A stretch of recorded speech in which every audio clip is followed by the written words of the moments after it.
राधा स्वामी जी। बाणी बाणी अज्ञात अनामी सतनाम सतपुरुष की।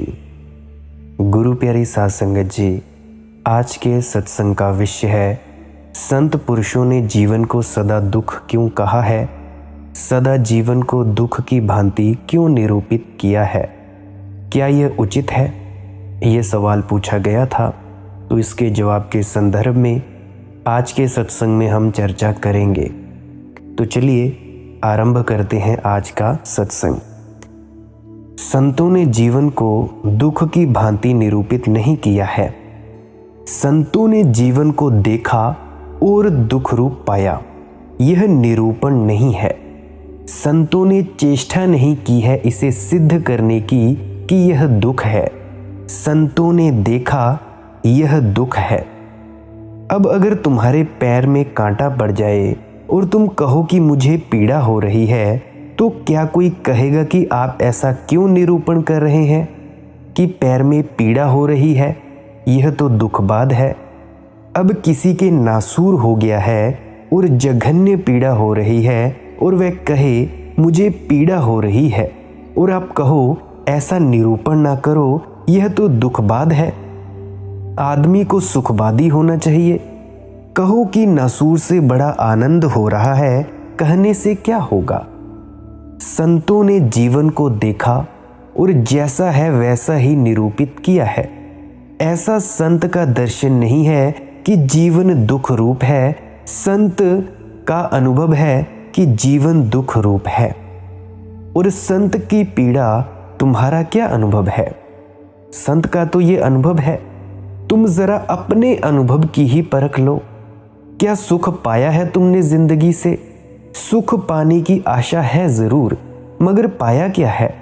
पाया तो दुख ही है। कितने कितने प्रकार के दुख तुम सब ने पाए हैं। थोड़ा आंखें खोलकर तो देखो तुम सब। पांव के कांटे रूह के नश्तर जीवन जीवन निखरे हैं। तुम्हारे पांव कांटों से भरे हैं और तुम्हारे हृदय भी। तुम्हारे पांव पर फफोले हैं और तुम्हारे दिल पर भी, और तुम्हारे पांव में जख्म हैं और तुम्हारी आत्माओं में भी। अपने को ही देखो, जरा अपने को ही खोलो, जरा अपने ही संबंध में सीधा सीधा साक्षात्कार करो। जो तुम ऐसा ना पाओगे कि संत दुखवादी हैं, तुम इतना ही पाओगे कि संत यथार्थवादी हैं। जैसा है उसको वैसा ही कहते हैं, झुटलाते नहीं हैं, भ्रम पैदा नहीं करते हैं। दुख को दुख ही कहते हैं वे, परंतु तुम बेईमान हो। तुम दुख को भी सुख कहे चले जाते हो और औपचारिकता सीख ली है तुम सबने। तुमने धीरे धीरे शिष्टाचार सीख लिए हैं। किसी से कहो कैसे हो, वह कहता है कि बड़ा सुखी है, मालिक की दया मेहर है, आप बताइए। तुम्हें भी भ्रांति हो जाती है, बहम हो जाता है। तुमसे कोई पूछता है कहो आप कैसे हैं, आप कहते हैं बड़े आनंद में हैं, बड़े मस्त हैं। ना तुम सच बोल रहे हो, ना तो वह सच बोल रहा है, और दोनों एक दूसरे को धोखा खड़ा कर रहे हैं। ये बात सच है। तुम जो कह रहे हो कि सब ठीक है, सब ठीक हो जाए तो तुम बुद्धत्व को उपलब्ध हो जाओ। सब ठीक है तो फिर बचा क्या? फिर तो परमात्मा मिल ही गया। परमात्मा मिलने पर ही सब ठीक होता है। और तुम जब कहते हो बड़ा मस्त हूं, सब आनंद चल रहा है, मजा मौज है, तब तुम क्या कह रहे हो? तुमने सच ना बोलने की क्या कसम खा ली है? हालांकि मैं समझता हूं कि अब दूसरे के सामने दुख रोने से भी क्या प्रयोजन है, तो कह दिया कि भाई चलो। अब ये कोई ऐसी गंभीर प्रश्न भी नहीं है, उसने पूछा भी नहीं था, इसलिए यह मैं जानता हूं। रास्ते पर कोई मिल गया, जयराम जी, उसने पूछा कहिए कैसे हैं, तो वह ये भी नहीं कह रहा था कि अब घंटे भर तुम्हारा दुख का रोना सुनने के लिए पूछा है। वह ये भी नहीं कह रहा था कि अच्छा बैठो, तो अब सब अपनी एक्सरे वगैरह और अपने सब ले आता हूं, सब दिखा देता हूं कि हालत कैसी है। उसने इसीलिए पूछा भी नहीं था, वह तो औपचारिकता ही थी, और तुमने औपचारिक उत्तर दे दिया, उसमें भी मुझे ऐतराज नहीं है। लेकिन इस भ्रांति में पड़ जाना क्योंकि बार बार दोहराने से कोई ऐसा लगता है कि यही सच है। रोज रोज तुम सब दोहराते हो, जो मिला वही पूछता है। तुम कहते हो बड़े मजे में हूं। धीरे धीरे तुमको खुद ही धोखा होने लगता है निरंतर दोहराने से कि मैं बड़े मजे में हूं। इस तरह का एक सम्मोहन बैठ जाता है तुम्हारे पास। कभी अपने हृदय का घूंघट खोलकर तो देखो। पाँव के कांटे, रूह के नश्तर जीवन जीवन बिखरे हैं, मेरे अहद के ईशा हैं या जख्म के खिरमन बिखरे हैं। यहाँ तो जख्म ही जख्म के खलिहान है, चारों तरफ जख्म के खिरमन बिखरे हैं। हिम्मत हो तो झांक के देखो हस्ती की मरहावों से, हिम्मत हो तो ही ये कह सकता है देखना। हिम्मत हो तो झांक के देखो हस्ती की मरहबों से, वक्त है वो दीवार की जिसमें दर्द के रोजन बिखरे हैं। यहाँ समय की दीवार में दर्द ही दर्द के छेद हैं। गौर से देखो, मगर हिम्मत हो तो ही कोई देख सकता है। गैर हिम्मती तो भाग चला जाता है, वह खड़ा ही नहीं होता कि खड़े हुए तो कहीं कुछ दिखाई ना पड़ जाए। वह तो कुछ कुछ काम में उलझा रहता है, उलझे ना रहे तो कहीं कुछ दिखाई ना पड़ जाए।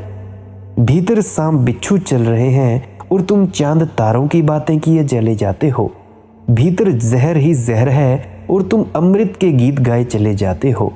धीरे धीरे तुम गीतों में ही सोचने लगते हो कि सब मिल रहा है, प्रेम जाना ही नहीं है और प्रेम की कहानियां पढ़ते रहते हो। कहानियों में ही खोए जाते रहते हो। ये गीतों के नाम पर जो चल रहा है, अगर उसका सीना चीर कर देखोगे उन सभी का, तो तुम पाओगे कि हर गीत के भीतर रोना छिपा है, हर गीत के भीतर आंसू छिपे हैं। यह आंसुओं को छिपाने की तरकीब है तुम्हारे गीत, और तुम्हारे उत्सव और तुम्हारे समारोह सब आंसुओं को छुपाने की तरकीब है। संत कोई दर्शन प्रस्तावित नहीं कर रहे हैं कि जीवन दुख है, ऐसी उनकी जीवन की व्याख्या नहीं है, ऐसा उनके जीवन का अनुभव है। तुम सब पूछते हो संत पुरुषों के जीवन को सदा दुख की भांति क्यों निरूपित किया। संत पुरुषों ने ऐसा क्यों किया? क्योंकि जीवन दुख है ही, संत करें भी तो क्या करें। इसीलिए तो संतों की बात तुम सुनते नहीं, तुम कवियों की बात सुनना पसंद करते हो। कवि उल्टा काम करता है, वह जीवन में सपने खड़े करता है। संत सपने तोड़ता है, सत्य का नग्न दर्शन करवाता है। कवि प्रेम के गीत गाते हैं, प्रेम ही कहानियां लिखते हैं। और तुम कभी इन कवियों से मत मिल जाना, नहीं तो तुम इनके जीवन में प्रेम ना पाओगे और ना ही कोई गीत पाओगे। अक्सर कवियों से मिलकर बड़ी निराशा होती है। इनका गीत सुना, उनका गीत पढ़ो, बड़ा प्यारा लगता है, बड़ी आकाश की ऊंचाइयां हैं। और हो सकता है कभी महाराज मिले तो किसी नाली में शराब पिए पड़े मिल जाए, कि बीड़ी पी रहे हो बैठे कहीं और उनकी शक्ल पर मक्खियां उड़ रही हो।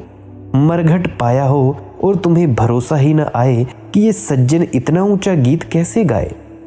असल में वह गीत अपने को भुला रखने का उपाय है। ऐसा हुआ नहीं है, प्रेम हुआ नहीं है तो प्रेम का गीत गा गा कर अपने को समझा रहे हैं। प्रेम से चूक गए हैं तो प्रेम का गीत गा गा कर मन को भुलावा दे रहे हैं। ये कोरी बातचीत है। कभी लोगों को भ्रमजाल में उलझाए रखते हैं, लोगों की आशाओं को उकसाते रहते हैं, लोगों का ख्याल दिलाते रहते हैं कि कुछ हो सकता है, जरा कुछ कोशिश करो तो हो जाए, थोड़ी मेहनत करने से हो जाएगा। लोगों की आशा को जगाए रखते हैं। संत तो लोगों को वही दिखा देते हैं जैसा है। अगर मौत आ रही है तो संत कहता है मौत आ रही है। संत तुम्हें ले जाता है मरघट पर, तुम्हें शमशान घाट पर ले जाता है, दिखा देता है यह असलियत है, यही जीवन का अंत है। हालांकि तुम संत से नाराज हो जाओगे, क्योंकि वह तुम्हारी आशाएं तोड़ता है और आशाएं तोड़कर तुम्हारे बदलने का उपाय करता है। कवि से तुम कभी नाराज नहीं होते, कवियों को तुम सम्मान करते हो। तुमने देखा एक कवि को कभी सूली नहीं दी गई। कवियों का लोग सम्मान करते हैं, नोबेल प्राइजेस देते हैं, परंतु एक भी संत को नोबेल प्राइज नहीं मिली। संतों को सूलियां लगती हैं कि जीसस, की मंसूर, की सुकरात, की संतों पर पत्थर फेंके जाते हैं। कवियों को सम्मान मिलता है और कवि सिर्फ झूठ का धंधा करता है, उसका व्यवसाय झूठ का है। वह झूठ को खूब सौंदर्य से प्रकट करता है, वह झूठ को खूब श्रृंगार करता है, झूठ को खूब रंग रोगन लगाता है, वह झूठ को ऐसा जीवित बना देता है कि सच जैसा मालूम पड़ने लगता है। संत का सारा ध्येय सत्य को नग्न करके तुम्हें दिखा देना है, और जब सत्य को नग्न करके दिखाया जाता है तो अड़चन होती है। तुमने कभी देखा, कभी अस्पताल गए, वहां देखा हड्डियों का अस्थि पंजर पड़ा हुआ, तो तुम्हें ख्याल नहीं आया कि यही अपने भीतर है? घबराहट नहीं होती? घबराहट होती है, थोड़ा डर भी लगता है। डर लगता है कि ये अपनी हालत हो जाने वाली है कल, और असलियत में यही हालत है। चमड़ी के भीतर यही छिपा है, यही अस्थि पंजर। संत तुम्हारी चमड़ी उघाड़ कर तुम्हें भीतर की सच्चाई जाहिर कर देता है। वह कहता है कि यह है, और कभी तुमसे बातें करता है। तुम्हारी संगमरमरी देह, तुम्हारी सोने की काया जंचती है ये बात कि ये बात ठीक है, संत की सुनो। वह कहता है कि मल मूत्र के सिवाय यहाँ कुछ भी नहीं है। कहाँ की सोने की बातें कर रहे हो? कौन सी संगमरमरी देह? कहाँ की बातें कर रहे हो? किन सपनों में खोए हो? यहाँ मल मूत्र भरा हुआ है। मल मूत्र की बात तुम्हें जंचती नहीं, हालांकि सच तो यही है, इसे झुठला ना सकोगे। यही सच है। अगर तुम्हारी देह तुम्हारे सामने खोल कर रख दी जाए तो बड़ी घिनौनी मालूम पड़ेगी, घबरा जाओगे। यह तो चमड़ी के पीछे पड़ी है, इसीलिए पता नहीं चलता। जब भी तुम शीशे के आगे देखते हो, जब तुम किसी स्त्री के प्रेम में पड़ते हो, तो तुम कवि की बातें मानना पसंद करोगे। संत की बातें मानकर तो बड़ी मुश्किल हो जाएगी। संत तो तुम्हें एक्सरे वाली आंखें दे देता है, वह तो तुम्हें ऐसी आंखें दे देता है कि तुम जहां भी देखोगे वहां अस्थि पिंजर ही पिंजर दिखाई पड़ेगा। यहीं देखो, अपने पास में तुम्हारे आसपास जो लोग हैं, अस्थि पिंजर दिखाई पड़ेंगे अगर संत का तुमने चश्मा ले लिया। हड्डी मांस मज्जा मल मूत्र, सच्चाई तो यही है, यथार्थ तो यही है। और यथार्थ की सीढ़ियों से चढ़कर ही कोई आदमी परमात्मा तक पहुंचता है। कवियों से सीढ़ियां नहीं बनती, कविताएं तो कोरी बातें हैं। तुम पूछते हो, संत पुरुषों ने जीवन को सदा दुख की भांति क्यों निरूपित किया है? क्योंकि सदा उन्होंने दुख की भांति जाना। और फिर तुम ये भी पूछते हो कि क्या यह दुखबाद उचित है? यह दुखबाद है ही नहीं, यह तो यथार्थबाद है। और जैसा है उसको जानना पड़ेगा, जैसा है वैसा ही जानना पड़ेगा। वैसा ही जानकर तो तुम आगे जाओगे। अगर शरीर तुम्हें व्यर्थ दिखाई पड़ने लगेगा तो ही तो तुम आत्मा की खोज करोगे, और अगर संसार तुम्हें व्यर्थ दिखाई पड़ने लगेगा तो ही तो तुम परमात्मा की याद करोगे। संत की आकांक्षा यही है कि तुम कूड़े करकट में ना उलझे रहो। यहाँ हीरे जवाहरात भी छिपे हैं, लेकिन अगर हम कूड़े करकट को हीरे जवाहरात समझते रहे तो कब खोजोगे? हीरे जवाहरात कब खोजोगे? कंकड़ पत्थर ही बीनते रहे सागर तट पर तो मोती कब खोजोगे? हालांकि मोती खोजने हो तो कंकड़ पत्थर तोड़ने होंगे, छोड़ने होंगे। ये रंगीन पत्थर काम नहीं आएंगे और सागर में गहरी डुबकी लगानी पड़ेगी। जो गहरे में जाता है वही पाता है, मगर पहले तो तट से छूट जाना जरूरी है। व्यर्थ को व्यर्थ की भांति जान लेना सार्थक की दिशा में पहला कदम है।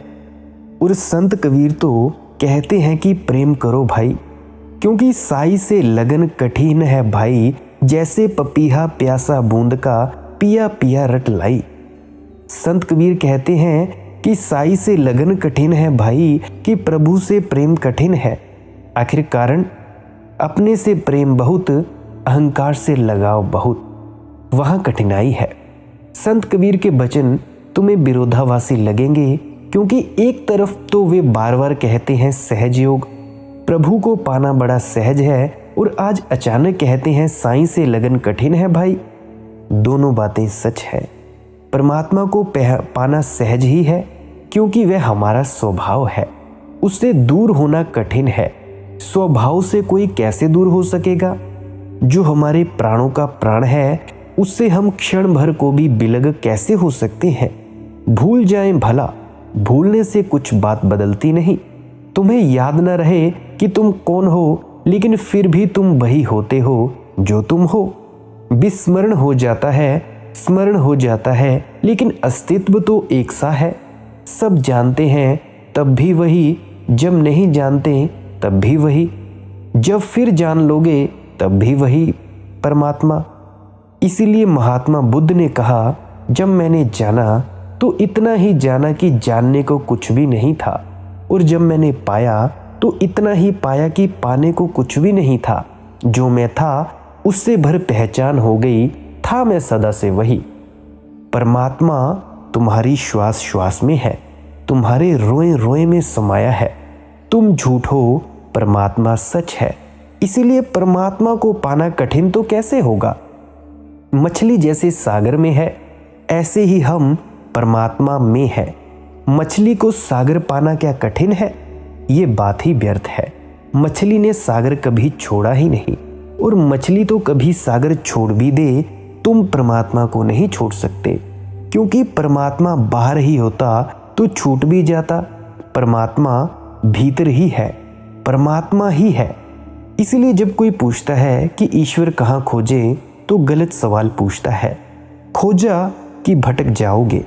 खोज का मतलब ही होता है तुमने मान लिया कि कहीं दूर है। खोज का मतलब ही यह होता है कि तुमने मान लिया कि तुम खो चुके हो। ऐसी भ्रांति से शुरुआत करोगे तो पाओगे कैसे?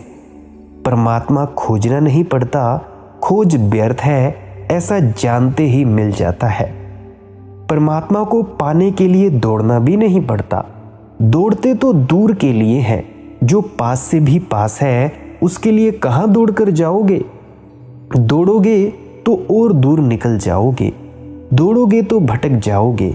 रुक जाओ, ठहर जाओ, शरीर तो चले ही नहीं, मन भी न चले। जहाँ तन मन दोनों ठहर जाते हैं वहीं मिलन हो जाता है। ये मिलन बड़ा अद्भुत है। दौड़कर नहीं होता, ठहर कर होता है। आपाधापी भागा भागी अवश्य नहीं है। स्थिरता, अपने में बैठ जाना, रम जाना। एक क्षण को भी जब तुम्हारा चित्त कहीं और ना जाएगा, जब कोई वासना की तरंग तुम्हें अपने पर सवार करके दूर दूर ना ले जाने लगेगी, जब कोई इच्छा तुम्हारी भीतर पंख ना फड़फड़ाएगी, जब सब शांत होगा और मौन होगा, तुम उसी क्षण पाओगे पाने को कुछ भी नहीं है। जिसे हम खोजते थे वह सदा से हमारा है। शायद पाने की दौड़ धूप में ही भूल गए थे, पाने में इतने उत्सुक हो गए थे कि याद ही न रही थी। कभी तुमने देखा आदमी चश्मा आंख पर रखा होता है और चश्मे को ही खोजने लगता है, चश्मे से ही चश्मे को खोजने लगता है कि चश्मा कहाँ है। कभी तुमने देखा नहीं कि आदमी अपनी पेंसिल, अपनी कलम कान में लगाए होता है और खोजने लगता है। कई बार तुमने भी चीज़ें खोजी होंगी जो तुम्हारे हाथ में थी, भूल गए क्षण भर को, बस ऐसी ही भूल हो गई है। परमात्मा खोया नहीं है हमने, सिर्फ भूल हुई है, विस्मृति हुई है। इसलिए संत कहते हैं, स्मृति से, सिमरन से फिर मिलन हो जाएगा। तो संत कबीर एक तरफ तो सहज योग के प्रतिपादक हैं कि परमात्मा से ज़्यादा सरल और कोई बात नहीं, लेकिन आज कहते हैं साईं से लगन कठिन है भाई। ये उसका दूसरा पहलू है। परमात्मा को पाना तो सरल है, लेकिन परमात्मा से प्रेम लगाना बड़ा कठिन है। बाधा परमात्मा नहीं है, बाधा हमारा अहंकार है। प्रेम में तो अहंकार को जलना होता है, प्रेम में तो आदमी को पागल होना होता है, और हमारा अहंकार बड़ा बुद्धिमान है, बड़ा हिसाब किताबी है। हृदय की तो हम सुनते ही नहीं, अगर दिल की हम सुने तो परमात्मा को अभी पालें। हम बुद्धि की सुनते हैं, बुद्धि गणित है, प्रेम नहीं। और परमात्मा को पाने का द्वार है प्रेम, गणित नहीं। हिसाब किताब से परमात्मा को कहाँ पाया जाता है? गणित से संसार की चीज़ें पाई जाती हैं, तर्क से संसार जीता जाता है। परमात्मा की तरफ जो चला है वह तो प्रेम से ही पाएगा। और मज़ा ये है कि तर्क जितना चाहता है, प्रेम हारना चाहता है। तर्क तो जीतेगा ही, प्रेम हार कर विजेता हो जाता है। प्रेम एक तरह का जादू है। तो कबीर जब ये कहते हैं कि साईं से लगन कठिन है भाई, तो वे ये कह रहे हैं कि तुम बड़े कठिन हो, तुम बड़े कठोर हो, तुम्हारा हृदय पत्थर का हो गया है, तुम्हारा भीतर से प्रेम की उमंग उठती ही नहीं, तुम्हारे भीतर से प्यास उठती ही नहीं। तुम परमात्मा की भी कभी बात करते हो तो ऐसे ही ऊपर ऊपर, दांव पर जरा भी कुछ लगाने की तैयारी नहीं होती। छोटी सी चीज भी दांव पर लगानी हो तो तुम झिझक जाते हो। एक सम्राट एक सूफी फकीर के पास गया। वह संन्यास्त होना चाहता था। फकीर का दरबार लगा था, उसके शिष्य बैठे थे, उसकी बातें सुन रहे थे। जब सम्राट ने निवेदन किया कि मैं संन्यास्त होना चाहता हूँ, मुझे भी दीक्षा दें, मुझे भी नामदान दें, तो उस फकीर ने कहा कि क्या शर्त पूरी कर सकोगे? सम्राट ही था। उसने कहा, पूछने की जरूरत नहीं है, जब मैं आया ही हूँ संन्यास्त होने तो फिर कोई भी शर्त पूरी करूँगा, बेशर्त मेरा समर्पण है, जो कहोगे पूरा करूँगा। जब तय कर लिया परमात्मा को पाना है तो अब जो भी दांव पर लगता है लग जाए, सब लगाने की तैयारी करके ही आया हूँ, पूछने की जरूरत नहीं है, आज्ञा हो।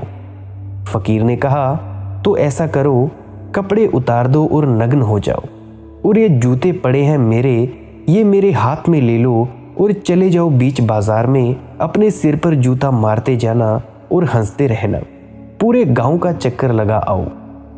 नंगे जूते मारते सम्राट अपनी ही राजधानी में, लेकिन सम्राट ने वस्त्र उतार दिए, जूता उठा लिया। फकीर के शिष्यों को दया आ गई। एक बूढ़े शिष्य ने कहा कि आप ये क्या कह रहे हैं? हमसे आपने कभी कोई ऐसी उपेक्षा नहीं की, आज आप इतने कठोर क्यों हैं? आप में हमने सदा दया दिखाई है, करुणा पाई है, आज आप इसे पत्थर जैसा कठोर क्यों हैं? और ये बेचारा सम्राट है, इसकी ही यह राजधानी है, आप भली भांति परिचित हैं। इसे नग्न उड़ाएंगे, भीड़ भाड़ इसके पीछे चलेगी, लोग पत्थर फेंकेंगे, लोग गालियां देंगे, लोग कहेंगे सम्राट पागल हो गया है। फकीर ने कहा, कठोर हूं इसीलिए कि तुम जब आए थे तो तुम्हारा अहंकार भी बहुत छोटा था, इतने कठोर होने की जरूरत भी न थी। यह आदमी सम्राट रहा है, इसका बड़ा सुसंस्कृत श्रृंगारित अहंकार है, बड़ा सुशिक्षित, बड़ा सूक्ष्म, बड़ी सुशिक्षा से भरा, बड़ी अवस्था से, बड़ी व्यवस्था से संभाला और बड़ा किया गया, आरोपित किया गया अहंकार है। इसके साथ मुझे कठोर होना ही पड़ेगा। लेकिन सम्राट तो चल पड़ा, उसने तो ये भी बात नहीं सुनी, उसने तो जूता उठा लिया और वह सिर पर जूते मारने लगा। सारा गांव हंसा। और ध्यान रखना, अगर एक साधारण फकीर जूता मारता निकल जाए तो शायद ज्यादा लोग ना भी हंसे, लेकिन जब सम्राट अपने को जूता मारते निकले और नंगा, तो सारी राजधानी इकट्ठी हो गई। लोगों ने दुकानें बंद कर दी, काम धाम सब बंद हो गया, भारी जुलूस हो गया इकट्ठा। और जब वह राजमहल के सामने पहुंचा तो उसकी स्त्रियां रोती थी, उसके बेटे रोते थे कि ये क्या हो गया। लेकिन जब सम्राट लौटा तो वह दूसरा ही आदमी होकर लौटा था। घंटे 2 घंटे का ही फर्क हुआ था, घंटे 2 घंटे ही नगर में घूमा था, लेकिन लौटा तो वह आदमी ही दूसरा था। वह फकीर के चरणों में गिर पड़ा। फकीर ने कहा, अब मुझे और कुछ ना करना पड़ेगा, तूने आखिरी बात पहले कदम में कर दी, तू निश्चित हिम्मतवर है, तू निश्चित ही सम्राट होने योग्य आदमी है, तू वस्तुतः सम्राट है, साईं स्वामी का रूप है। साईं से लगन कठिन है भाई। साईं का अर्थ होता है प्यारे। प्यारे से लगन लगानी हो तो प्रेम से ही लगती है। प्यार को पाने का ढंग प्रेम है। कैसा प्रेम? जैसे पपीहा प्यासा बूंद का पिया पिया रटलाई। जैसे पपीहा चिल्लाता है, रोता है, बूंद के लिए तड़फड़ाता है, ऐसे ही प्रेमी जब रटन से भर जाता है, जब परमात्मा के सिवाय ना कुछ सूझता ना कुछ बूझता, वह उसकी ही तस्वीर दिखाई पड़ती है आंखों में, और उसके ही सपने तैरते रातों में, उठता बैठता तो उसकी ही धुन समाई रहती है। जो भी देखता है चारों तरफ उसकी ही याद आती है। फूल को खिलने देता है और उसी को खिलते हुए पाता है। सूरज को उगते हुए देखता है प्रेमी तो उसी को उगते हुए पाता है, परमात्मा को। रात तारों से भी भरी देखता है तो उसी का जलवा, उसी का चमत्कार। जहां भी नजर अटकती है प्रेम की, वहां वह अपने प्यारे को ही पाता है। प्रेमी कुछ और देखता ही नहीं, प्रेम अंधा हो जाता है। उसे एक ही चीज दिखाई पड़ती है, अनेक खो जाते हैं। प्रेमी जानते हैं कि हर मुसीबत की जड़ भी प्रेम है और हर मुसीबत का इलाज भी प्रेम है। ख्याल रखना, तुम्हारी मुसीबत क्या है, तुम्हारे जीवन का संताप, दुख, पीड़ा क्या है, तुम्हारी चिंता क्या है। संसार से बहुत प्रेम या अपने अहंकार से बहुत प्रेम, यही तुम्हारी मुसीबत है, यही तुम्हारा रोग है। और औषधि क्या है, उपचार क्या है? उपचार है परमात्मा से प्रेम। प्रेम ही उपचार है हर एक दुख का। लेकिन सारे उपद्रवों को जड़ में भी मोहब्बत है। मोहब्बत को तुम समझ लो तो समझ लिया, प्रेम को समझ लिया तो जीवन के सब राज समझ लिए। गलत से प्रेम हो जाए तो मुश्किल और सही से प्रेम हो जाए तो सब ठीक। सही के प्रेम में तुम भी ठीक हो जाते हो, गलत के प्रेम में तुम भी गलत हो जाते हो। प्रेम तुम्हारा नरक भी है, तुम्हारा स्वर्ग भी है। प्रेम तुम्हारी स्वतंत्रता भी है, तुम्हारी स्वतंत्रता भी है। सत्य से प्रेम लग जाए, साईं से लगन लग जाए तो फिर जीवन में हजार हजार कमल खेलते हैं। फिर जीवन एक उत्सव बन जाता है। संसार से प्रेम लग जाए तो जीवन में दुख बढ़ते चले जाते हैं, रोज रोज अंधेरा घना होता चला जाता है। मेरी मस्ती पे इतना तयन क्यों है? और प्रेमी कहता है कि मेरी मस्ती की इतनी निंदा, मेरी मस्ती पर इतनी नाराजगी, मेरी मस्ती का इतना अस्वीकार, मेरी मस्ती पे इतना तयन क्यों है? कोई इस बज़्म में होशियार भी है। और इस सारे संसार में तुमने किसी को होशियार देखा है? सिर्फ मेरी मोहब्बत पर इतनी नाराजगी, सिर्फ मेरी बेहोशी पर इतनी नाराजगी, सिर्फ मेरे पागलपन पर इतनी नाराजगी। यहाँ सभी पागल हैं। हाँ, कोई धन के पीछे पागल है तो तुम उसे पागल नहीं कहते, और कोई ध्यान के पीछे पागल हो जाए तो उसे तुम पागल कहते हो। बड़ा मज़ा है इस संसार में, तुम्हारा तर्क भी खूब। कोई पद के पीछे पागल हो जाए तो उसे तुम पागल नहीं कहते, और कोई अगर प्रभु के पीछे पागल हो जाए तो तुम उसे पागल कहते हो। यहाँ सभी पागल हैं, अलग अलग ढंग के पागलपन है। ठीक पागलपन है और गलतपन है, लेकिन यहाँ सभी पागलपन है। मनुष्य की हजार चाहते हैं, परंतु भक्त की एक चाहत है। मनुष्य चाहता है यह भी हो, वह भी हो, धन भी, पद भी, प्रतिष्ठा, मान सम्मान हजार चाहते हैं।